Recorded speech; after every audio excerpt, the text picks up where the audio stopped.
Entonces, el objetivo de hoy día es hacer una suerte de finalización del texto,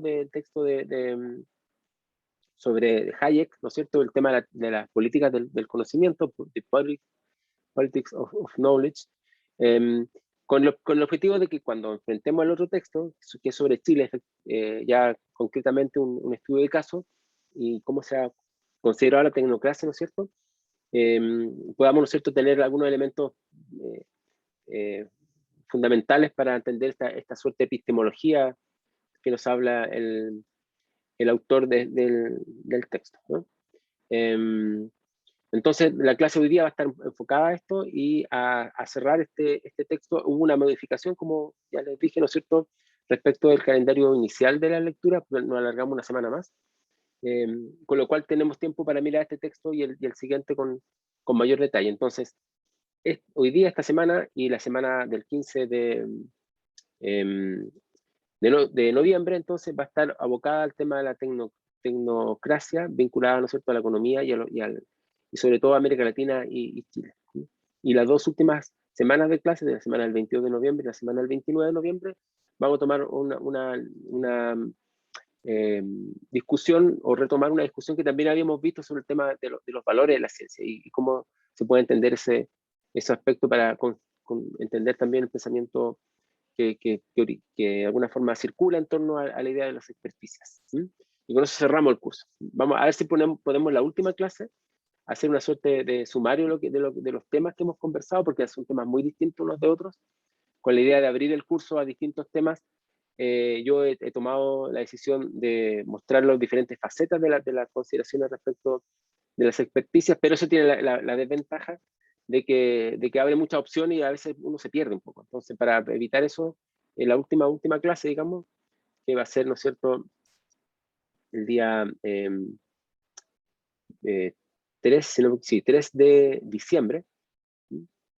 Entonces, en esa clase, ahí yo voy a hacer una suerte de sumario de lo que ha sido el curso. Y bueno, y recibir también algún tipo de feedback de ustedes respecto de cómo ir pensando este tema y cómo lo pueden ustedes trabajar. Bien. Si ustedes recuerdan que lo que estamos viendo ahora, ¿no es cierto?, es el texto que lo voy a mostrar acá. El texto de Hayek que hemos estado revisando, ¿no es cierto?, en estas últimas clases.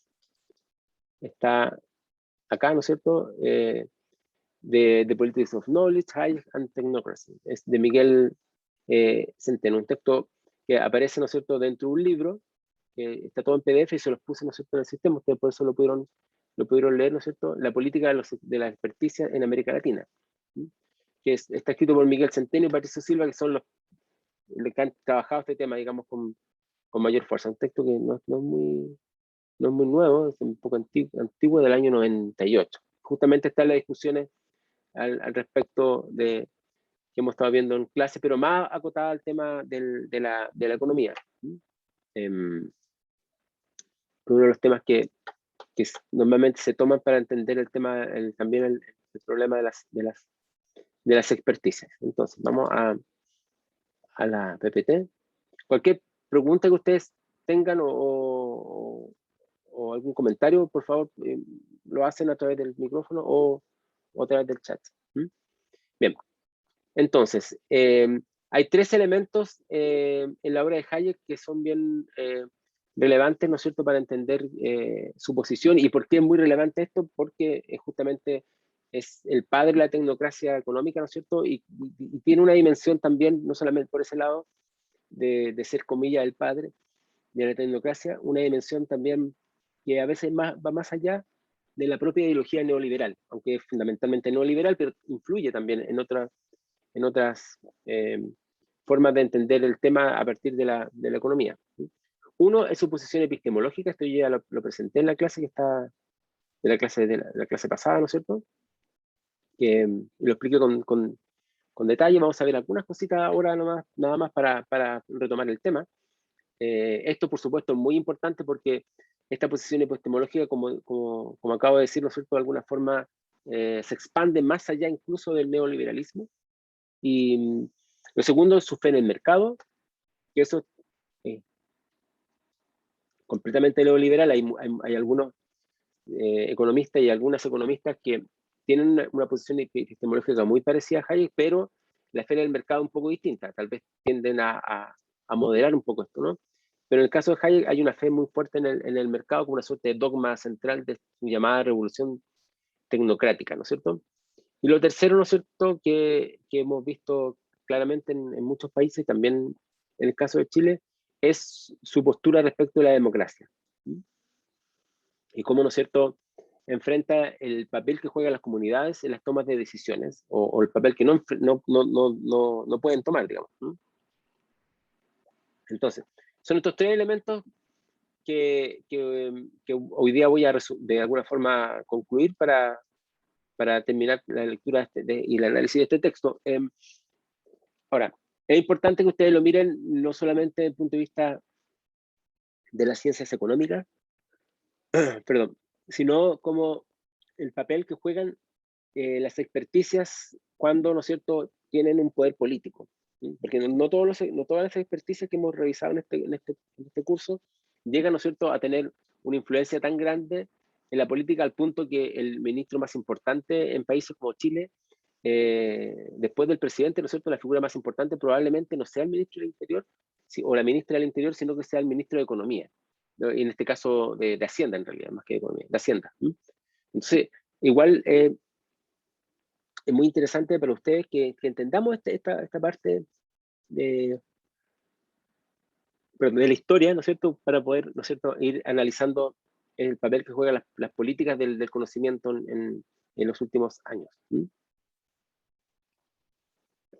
Ya, no voy a retomar lo que ya expliqué en la clase anterior, solamente quiero mencionarlo, ¿no es cierto? Uno tenía que ver, como lo que dije, ¿no es cierto?, esta idea de que hay un elemento epistemológico que hace que no podamos saber, ¿no es cierto?, realmente, como dice aquí, las cosas importantes, ¿no es cierto? Y esto tiene que ver, de alguna manera, con el hecho de que para Hayek el conocimiento de la sociedad no se logra a través de un estudio empírico, ¿no? Viendo las acciones de la sociedad, porque muchas de las conductas de las personas está dado o de la sociedad, por una suerte de sustrato, digamos, que viene anterior a que la sociedad exista, en el fondo, que es como una suerte de punto de partida o una premisa que siempre, ¿no es cierto?, se da en las sociedades y por lo tanto cuando uno lo trata de estudiar esto, ¿no es cierto?, lo que va a hacer normalmente es proyectar lo que uno cree de la sociedad y no lo que realmente debiera haber. Es un poco la idea.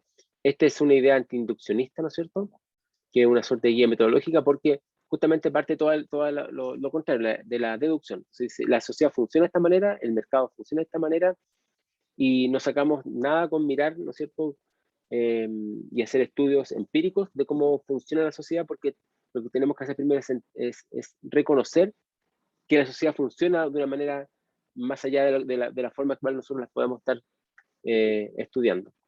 De ahí que los llamados hechos sociales no son para Hayek más que modelos que aplicamos a los acontecimientos. Por lo tanto, la idea de que cualquier institución o fenómeno social puede ser analizado a partir de estos hechos sociales, a partir de un induccionismo o de un método inductivo, perdón, o empírico, ¿no es cierto?, es pura ilusión, como dice acá, ¿no es cierto? Bien, más detalles ya lo expliqué en la clase, así que no lo voy a repetir. Este modelo epistemológico, ¿no es cierto?, también se relaciona con una suerte de teoría evolutiva que trata una suerte de proceso de adaptación continua a los acontecimientos imprevistos, que puede que nunca podemos, ¿no es cierto?, predecir o controlar racionalmente en términos de una evolución futura.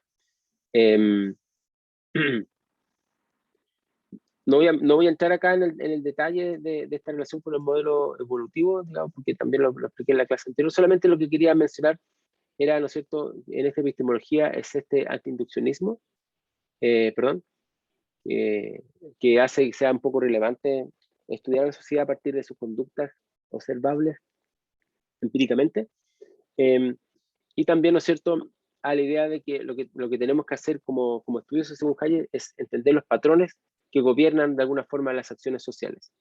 Y esos patrones no se aprenden y no se entienden o no se estudian, digamos, mirando cómo la gente actúa. Por eso es que no es empírico, ¿no? Sino que de alguna forma se captan sabiendo cómo funciona el mercado.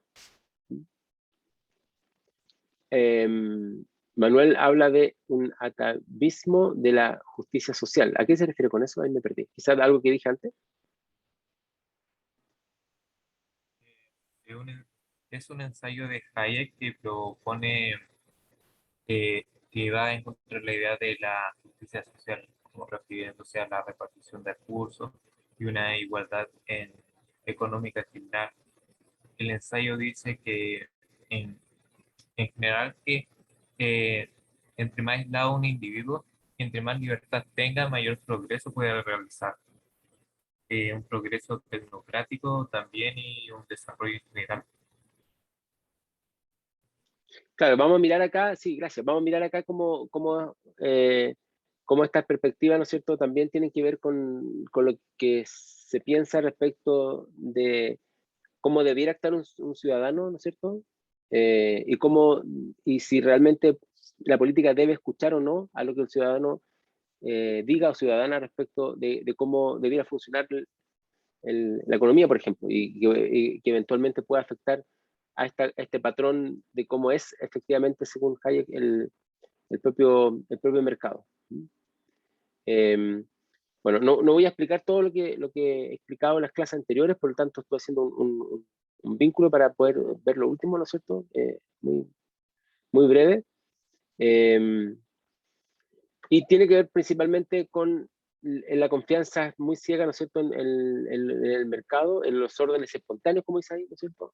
Y en el mejor de los mundos posibles, que efectivamente es el que ocurre en el propio mercado.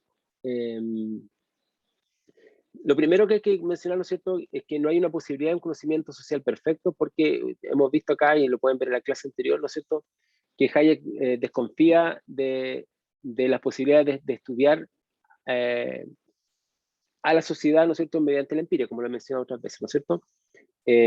Por lo tanto, lo que hay que tratar de ver, ¿no es cierto?, es cómo, cómo funciona el mercado para entender lo que efectivamente ocurre en la sociedad y no hacernos una visión o no partir de una posición de lo que nosotros pensamos que es la sociedad, sino que tenemos que ver cómo efectivamente funciona. Y el funcionamiento efectivo, según Hayek, ¿no es cierto?, está en en el propio mercado. De hecho, los mercados para Hayek son una suerte de sistema de comunicación de información que nos informa, digamos, que nos ilustra cómo efectivamente es en la sociedad. El mercado es el equivalente económico de la gravedad, ¿no es cierto? Para la física, según Hayek, según esta interpretación, en el sentido que es algo natural. Y vamos a ver que esa naturalidad del mercado también tiene que ver con una suerte de naturalización respecto de los propios criterios de los expertos y las expertas frente a cómo debiera ser la sociedad, ¿no es cierto? Entonces tenemos que lo primero, como decía, ¿no es cierto?, es una epistemología que no confía, ¿no es cierto?, en la inducción, sino que más bien piensa que hay que mirarlo desde arriba porque son patrones y preceptos que tienen que ver con el funcionamiento del mercado, ¿no es cierto? En segundo lugar, que el mercado es algo espontáneo, que no hay que alterarlo, ¿no es cierto? Y justamente nos altera en la medida en que las personas no puedan, no deban, digamos, no hablen, digamos, no opinen ni tengan poder de decisión. Y por eso es que la política y porque algunas personas no deben hablar es un parte importante como ha sido entendido esta perspectiva tecnocrática.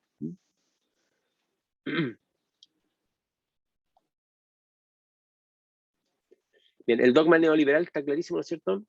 De alguna forma parte del hecho, ¿no es cierto?, de que los que deben hablar son los que realmente conocen nuestros patrones del mercado, ¿no es cierto? Y los que no saben cómo funciona el mercado y que podrían alterarlo por su desconocimiento, no debieran tener ninguna participación ni hablar.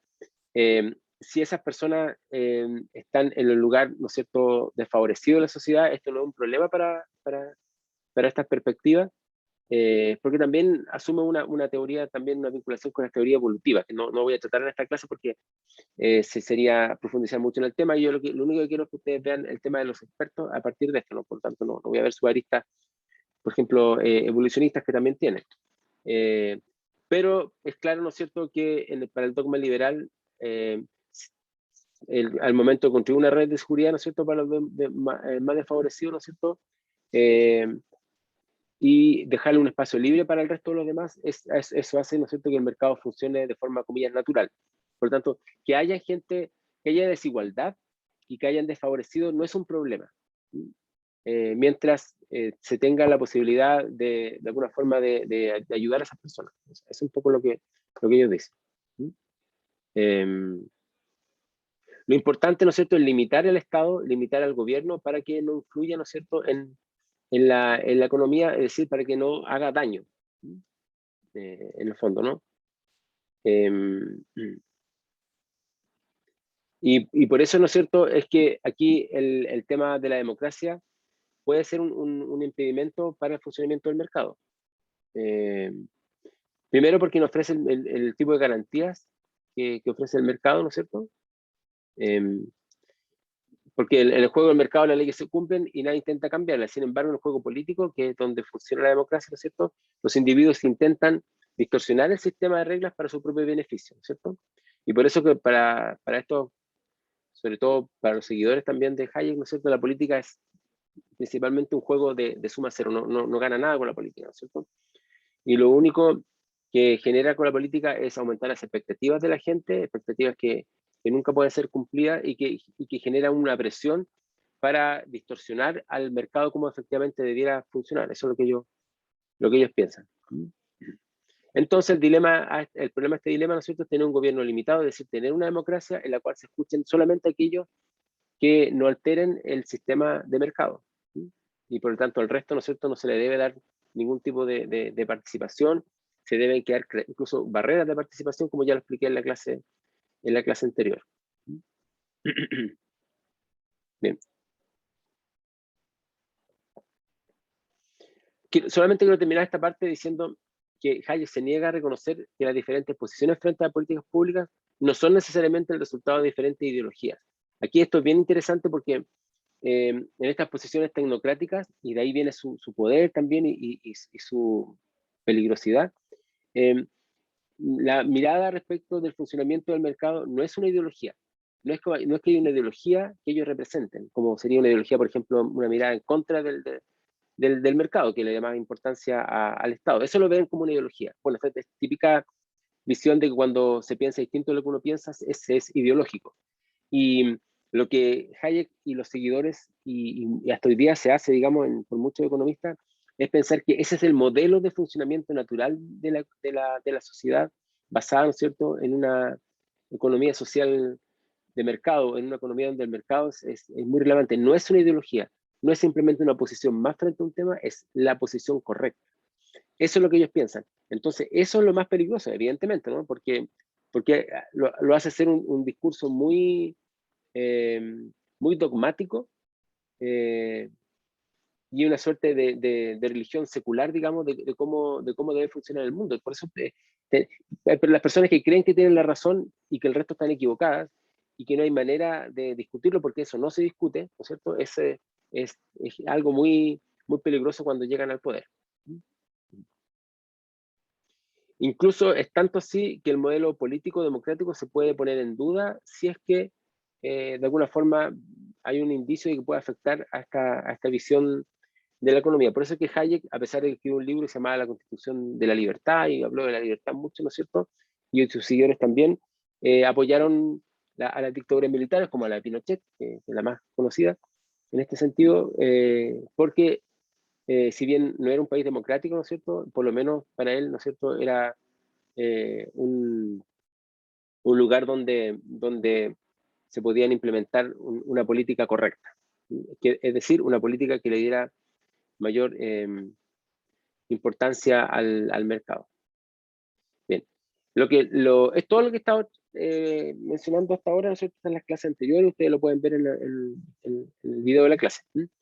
Hoy día lo último que quiero tratar, que es de la clase de hoy, ¿no es cierto?, tiene que ver con esta suerte de leviatán tecnocrático, o una suerte de democracia de mercado, que es uno de los criterios que utiliza este autor los autores para analizar, ¿no es cierto?, las políticas del conocimiento de Hayek.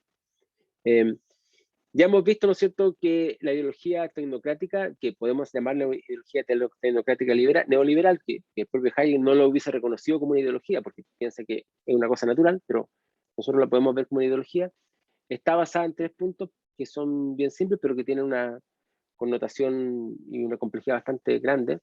Primero, que existen formas superiores de conocimiento y verdades mucho más elevadas de los que podría hacerse en el debate público. Esta es la típica idea de que los técnicos se sustraen del debate público, ¿no es cierto? Porque ellos nos dicen lo que efectivamente es lo correcto y una decisión racional que no esté de alguna forma influenciada por el debate público. ¿Mm? Es una posición. La mejor manera de alcanzar el conocimiento, ¿no es cierto?, de estas verdades es a través del mercado. O sea, el mercado es el que nos da la señal y nos muestra cómo funciona la sociedad. Entonces, si nosotros queremos mirar los efectos de una política, tenemos que también, según esta perspectiva, mirar cómo ha impactado el mercado. Y lo último, que tiene que ver, ¿no es cierto?, con la participación de la ciudadanía. No se debe permitir que el conflicto político y social interfiera en el funcionamiento natural del mercado. Eso es lo tercero. Por lo tanto, las demandas sociales y también, por supuesto, la efervescencia social y política debe ser aplacada de tal manera o marginada de tal manera que por más, ¿no es cierto?, que tome fuerza en la sociedad, ¿no es cierto?, no afecte el funcionamiento natural del mercado. Y esta es una naturalidad que yo quiero recalcar, ¿no es cierto?, lo natural, porque tiene que ver justamente también con la visión de lo que es el conocimiento, como buscar una suerte de búsqueda de leyes, de leyes naturales, que más allá de donde uno esté o donde lo que uno crea, ¿no es cierto?, debieran funcionar, como la ley de gravedad. Uno puede ser, digamos, chino o qué sé yo, o de un partido político cualquiera, un equipo de fútbol, y da lo mismo, porque en todas partes la ley de gravedad va a actuar de la misma manera, porque en el fondo es como si fuera una ley neutral. ¿Sí? Y es lo mismo que se piensa del mercado. Da lo mismo el lugar donde uno esté, da lo mismo si uno es de izquierda o de derechas, si hombre o mujer, ¿no es cierto? Viejo o joven, ¿no es cierto? Para todo el mercado debiera funcionar de la misma forma, porque el mercado es algo natural al funcionamiento de la sociedad. Y por eso es que no vale la pena, ¿no es cierto?, hacer estudios del mercado. Se lo dijo incluso cuando recibió el premio Nobel de Economía Hayek, porque lo que hay que mirar son los principios que dominan el mercado. Y a partir de ahí se lo puede entender. Bien. Veamos acá las críticas que hace el autor o los autores respecto de estas políticas, de las politics of knowledge de Hayek, ¿no es cierto? Lo primero, ¿no es cierto?, es que con su negativa a reconocer la legitimidad de las críticas sociales, de la protesta, ¿no es cierto?, etcétera, por desestimarla como subjetiva, ¿no es cierto?, Hayek condena a la ciudadanía a una pasividad histórica. Esta pasividad histórica se ha visto en muchos países en el sentido de que la gente en realidad no le interesa lo que esté ocurriendo en la política, porque la política son construida y desarrollada digamos, por políticos profesionales que van a actuar siguiendo los consejos de los tecnócratas, digamos, conforme a las leyes naturales del mercado. Por tanto, la gente no tiene no tendría ningún interés en participar, porque como que no hay opciones más disponibles. En el fondo, si una persona es de derecha o es de izquierda, tiene que dejar que el mercado funcione de la misma forma. Entonces, frente a eso, claro, hay una pasividad de las personas porque no ven que sus acciones puedan producir cambios, digamos, porque da lo mismo quien elija uno o una, digamos, y siempre van a aplicar las mismas políticas según esta perspectiva. Por lo tanto, la agencia humana, que uno pensaría que está en el corazón de cualquier proyecto democrático, ¿no es cierto?, no tiene ninguna importancia acá, no tiene ninguna relevancia.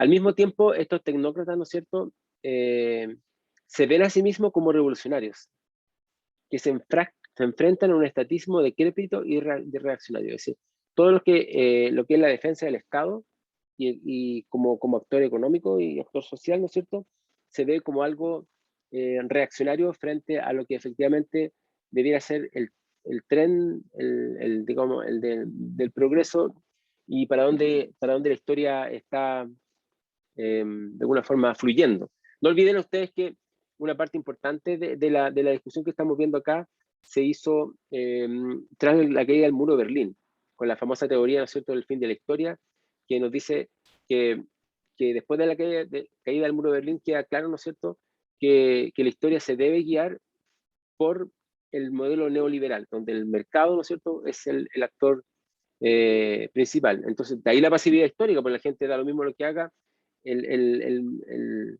digamos, la sociedad tiene esta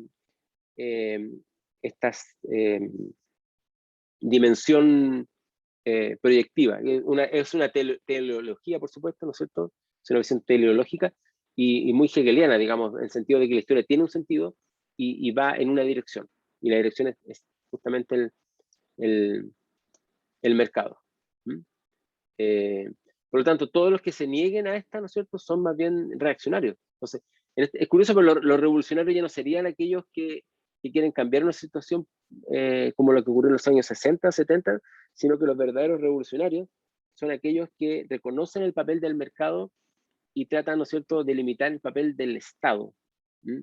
Y de hecho acá hay un libro que escribió un economista que después fue político y ha sido candidato presidencial, que ya habla de Chile y la revolución silenciosa.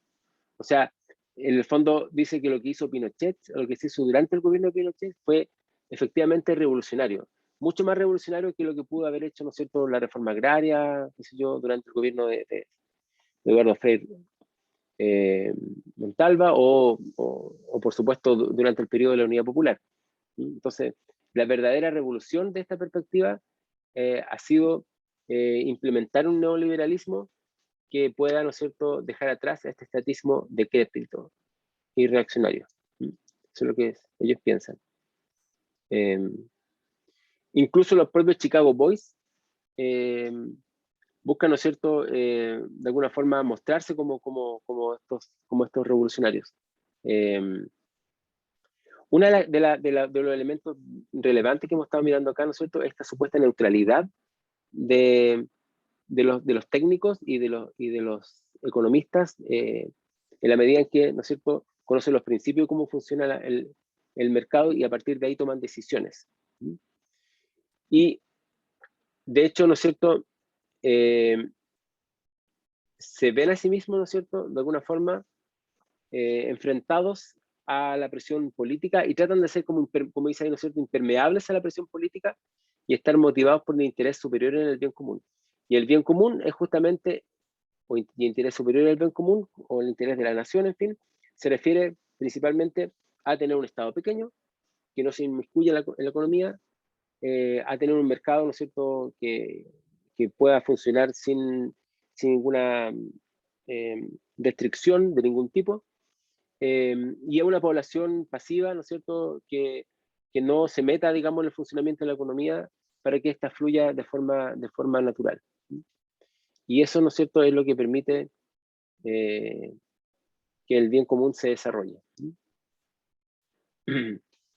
Otro aspecto que también es muy relevante y que le pasa en realidad a todos los expertos en gran parte, ¿no?, y lo hemos visto cuando vimos el texto de Bourdieu, ¿no es cierto?, es que los tecnócratas seguidores de Hayek están convencidos de que poseen el monopolio de la verdad.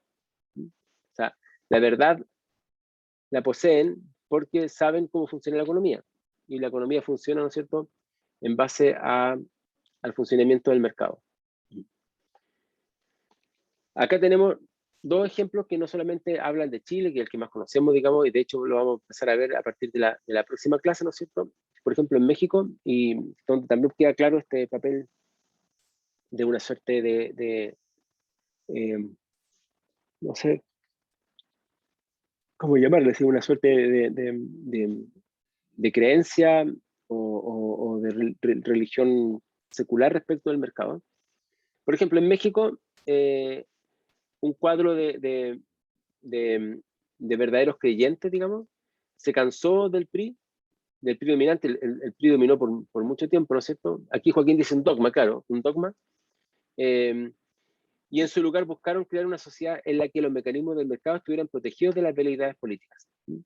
O sea, lo que ellos llaman veleidades políticas, es decir, que tomen decisiones, ¿no es cierto?, que afecten este funcionamiento del mercado. Y por lo tanto, el gobierno de Fox, por ejemplo, que fue el gobierno que sucedió al PRI, fue el primer gobierno que de hecho después del PRI tuvo no sé cuántos años, casi un siglo dominando prácticamente, o gran parte del siglo XX, justamente fue pensado para, digamos, dejar de lado estas veleidades políticas, y las políticas cambian de un momento a otro, ¿no es cierto?, por efecto de la presión ciudadana, para implementar, ¿no es cierto?, un mercado sin ningún tipo de restricciones. En el Perú, cuando el presidente Fujimori, ¿no es cierto?, hace su famoso golpe, ¿no es cierto?, presidencial, de alguna forma enfrentándose con el Congreso, esto fue visto como una señal muy importante, puesto que el Congreso era visto como una institución corrupta que ensuciaba a la sociedad con un sistema económico que ya no era funcional y que obstaculizaba el desarrollo de los mercados. Entonces lo que hace Fujimori es apartar, ¿no es cierto?, esta clase corrupta de la política, ¿no es cierto?, para poder dejar al mercado que fluyera, ¿no es cierto?, de forma libre. Bueno, sabemos que eso finalmente no fue así, y que la corrupción estaba evidentemente también al interior del propio Fujimorismo, como se pudo comprobar posteriormente, y terminó con el encarcelamiento del propio Fujimori, que hasta hoy día está en la cárcel, ¿no es cierto? Pero aquí tenemos, en estos dos casos, tenemos justamente un mismo tema, ¿no es cierto? Cómo proteger al mercado de alguna forma de la opinión pública veleidosa, o de unos políticos, ¿no es cierto?, que por obtener voto y por mantener sus cargos serían capaces de hacer aberraciones para el funcionamiento del mercado. Es lo que hemos estado mirando ahora con mucha claridad respecto al retiro del 10% de la AFP. Lo he mencionado varias veces porque es un súper buen tema para entender este problema, digamos. Y apareció esta idea de que todos los economistas transversalmente están en contra de esa política, y con lo que nos explicarían que toman que esto no es una posición ideológica, ¿no es cierto? Un poco refuerza lo que he estado presentando acá. Y lo mismo, ¿no es cierto?, con el caso del Perú. Los tecnócratas piensan, ¿no es cierto?, que sus políticas, como el curso del mercado, son socialmente neutrales, que como que ahí no hay una posición ideológica, y eso es súper grave.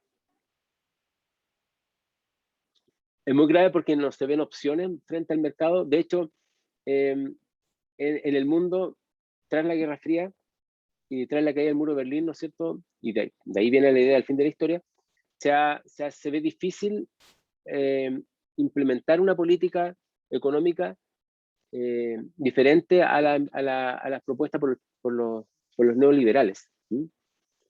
Y en parte eso se piensa, ¿no es cierto?, porque se cree, ¿no es cierto?, que el sistema neoliberal es socialmente neutral. No es que favorezca a un grupo respecto a otro, simplemente reproduce y refleja cómo la sociedad es. Y la sociedad es, desde este punto de vista, ¿no es cierto?, desigual.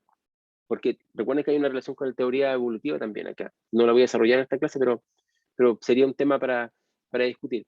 Entonces, si la sociedad es desigual, ¿por qué tenemos que buscar la igualdad de la sociedad? Eso es lo que ellos dicen, ¿no? Yo obviamente no estoy de acuerdo con esto porque pienso de otra manera, pero es importante entenderlo. Hay que entender cómo esto ha sido un factor fundamental para el desarrollo de las tecnocracias en América Latina. Entonces, implementar políticas que apunten a la igualdad es afectar el mercado, y por lo tanto va a dañar la economía, va a dañar un país. Eso es lo que ellos piensan, digamos. Entonces, mejor es reconocer que efectivamente siempre van a haber pobres y ricos, siempre va a haber desigualdad entre unos grupos y otros, y lo importante es que hayan políticas de redistribución, de alguna manera, no redistribución, sino que políticas de compensación. Por ejemplo, pues, las personas, van a haber siempre personas que ganen mucho más que otras, por tanto, alguna para acumular mayor capital para su pensión. Entonces, ¿qué hacer con eso? No, no habría que terminar con un sistema de pensiones como existe hoy día, ¿no es cierto?, la AFP, sino que lo que habría que hacer es crear, ¿no es cierto?, una pensión solidaria, que el Estado lo dé a aquellas personas que no logran acumular una cantidad de dinero que les permita sobrevivir tras la jubilación. Entonces, eso no altera el mercado, eso mantiene el mercado como naturalmente debiera estar, ¿no es cierto? Y genera una suerte de compensación, porque la desigualdad en sí misma no es vista como algo negativo, es algo natural, ¿no es cierto? Y la naturaleza se ve, ¿no es cierto?, que compiten los más fuertes con los más débiles, y los más fuertes siempre se imponen a los más débiles. Por eso hay una relación bien interesante con un darwinismo social, que uno podría estudiar, ha sido estudiado esto en todo caso, y si a ustedes les interesa, les puedo buscar una bibliografía, pero para el tema del curso, ¿no es cierto?, que es lo que me importa, con el tema de la experticia, tiene que ver justamente con la idea de naturalizar las opiniones de los expertos, como que la opinión del tecnócrata, del técnico, por así decirlo, es una opinión que no está preñada de elementos ideológicos ni de posiciones personales, porque es neutral. Eso es lo que ellos piensan. Bien. Al mismo tiempo, esta mentalidad tecnocrática tiene una relación muy compleja con la democracia. Los tecnócratas tratan de proteger a la población de sus peores instintos políticos. Son como los protectores, porque ellos conocen cómo funciona la economía, ¿no es cierto?, de todas las barbaridades que puedan generarse, ¿no es cierto?, a partir de la opinión de los ciudadanos respecto a cómo debiera funcionar la economía. Entonces, ellos no deben meterse ahí, porque eso es solamente un espacio para los propios expertos. Al mismo tiempo, confían en ellos, ¿no es cierto?, para que tomen las decisiones correctas, económicas, ¿no es cierto? Entonces, esto es bien contradictorio, que lo he mencionado también en otras clases, ¿no es cierto? Es bien contradictorio porque, por un lado, desconfían del actuar político de los ciudadanos, pero al mismo tiempo confían, ¿no es cierto?, de las decisiones que tomen en tanto consumidores. Esto con la AFP claramente es así, ¿no es cierto? Desconfían que nosotros podamos generar un sistema distinto a la AFP, pero confían que nosotros vamos a tomar la decisión correcta para ver si invertimos nuestro dinero en el fondo A, B, C o D. Eso es muy curioso. Manuel pone, ¿no es cierto?, que Hayek estipula la educación de mercado como el conector y compensador de la desigualdad. La problemática radica en que la educación se ve influenciada por la desigualdad. Claro, la educación de alguna forma puede ser un instrumento a partir del cual se genera una mayor igualdad, ¿no es cierto?, por efecto de la meritocracia. Sí, compensa, como dice su compañero, de alguna forma la desigualdad. Entonces, ahí el Estado debe subvencionar, ¿no es cierto?, la educación para que, ¿no es cierto?, haya acceso a ella, ¿no es cierto?, a personas que están en una situación desmejorada económicamente y puedan alcanzar, ¿no es cierto?, una profesión que les permita generar ingresos tal vez mayores a los que tenían sus padres. Lo peor de todo y lo más complejo es que, ¿no es cierto?, que los que Hayek y los que lo siguen, ¿no es cierto?, parecen no ser conscientes del peligro que representan para la libertad. El hecho de pensar que las personas no debieran tomar decisiones o de que debieran esas decisiones ser siempre corregidas por los expertos, es algo que atenta contra la libertad. De nuevo tomo el tema del fondo de pensiones, porque igual es un tema que ha estado tan relevante en Chile, pero puede ser un tema que permita entender esto, ¿no? Una de las discusiones que se ha dado, por ejemplo, con el retiro del 10%, es de que se puede retirar todos los fondos de pensiones y que la gente decida dónde invertirlo. Entonces, es una posición ultra neoliberal. De hecho, la decisión de retirar los fondos de pensiones para invertirlo en una pyme o otro tipo de cosas es también una visión bien neoliberal de cómo funciona el mundo. Y es bien contradictorio, y eso habla mucho de cómo funciona el sistema, que fue apoyada y llevado por personas que están en contra del sistema neoliberal. O sea, los que le han hecho un mayor favor al sistema neoliberal, por los motivos que fuera, porque igual hay que entender que los motivos existieron y son reales por la crisis económica producida por la pandemia, pero es interesante ver que de esta perspectiva, lo que estamos viendo hoy día acá, ¿no es cierto?, que los que más han contribuido a la profundización del modelo neoliberal y que va a ser muy difícil que se cambie el sistema de pensión a un sistema de reparto, por ejemplo, han sido justamente aquellos que se oponen al sistema neoliberal. Porque en el futuro la gente va a decir, bueno, yo no quiero que mi dinero, que yo ahorro, ¿no es cierto?, se ponga en un sistema de reparto para dárselo a los que van a jubilar antes que yo o a personas que tienen menores ingresos, ¿no? Yo quiero que mi dinero esté conmigo porque yo en algún momento tal vez lo pueda sacar y pueda hacer una inversión o por último compro algo, o por último lo pongo en un fondo de inversiones, ¿no es cierto?, que me dé más